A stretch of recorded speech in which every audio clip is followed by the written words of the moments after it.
حضرت ابو ذر رضی اللہ عنہ سے روایت ہے، انہوں نے کہا کہ مجھ سے رسول اللہ صلی اللہ علیہ وسلم نے فرمایا، اے ابو ذر، اس وقت تیرا کیا حال ہوگا جب تجھ پر ایسے حکام ہوں گے جو نمازوں کو مار ڈالیں گے، یا یہ فرمایا ان میں تاخیر کریں گے۔ میں نے کہا، اے اللہ کے رسول، آپ مجھے کیا حکم فرماتے ہیں؟ آپ نے فرمایا، تم نماز کو اس کے وقت میں پڑھ لیا کرنا، اور اگر تم اسے ان کے ساتھ پاؤ تو ان کے ساتھ بھی پڑھ لیا کرنا، اور یہ تیرے لیے نفل ہوگی۔ جناب عمرو بن میمون اودی سے روایت ہے، وہ کہتے ہیں کہ حضرت معاذ بن جبل رضی اللہ عنہ ہمارے ہاں یمن میں تشریف لائے۔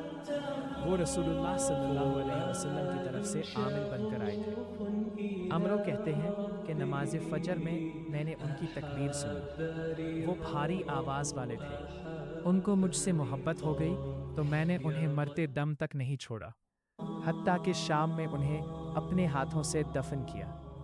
ان کے بعد میں نے لوگوں میں سب سے زیادہ فقیہ آدمی پر نظر دوڑائی تو میں حضرت عبداللہ بن مسعود رضی اللہ عنہ کے پاس آ گیا اور ان کے ساتھ رہا حتیٰ کہ وہ بھی فوت ہو گئے۔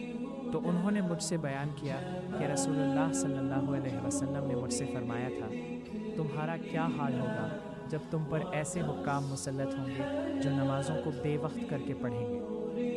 میں نے کہا، آپ مجھے کیا حکم فرماتے ہیں اے اللہ کے رسول، اگر مجھے ان حالات کا سامنا ہو؟ آپ نے فرمایا، نماز کو اپنے وقت پر پڑھ لیا کرنا اور ان کے ساتھ کی نماز کو نفل سمجھنا۔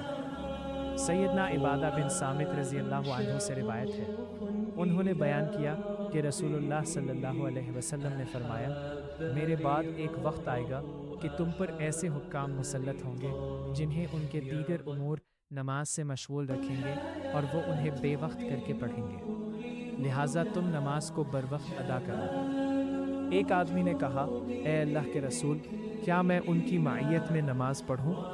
آپ نے فرمایا، ہاں، اگر تم چاہو۔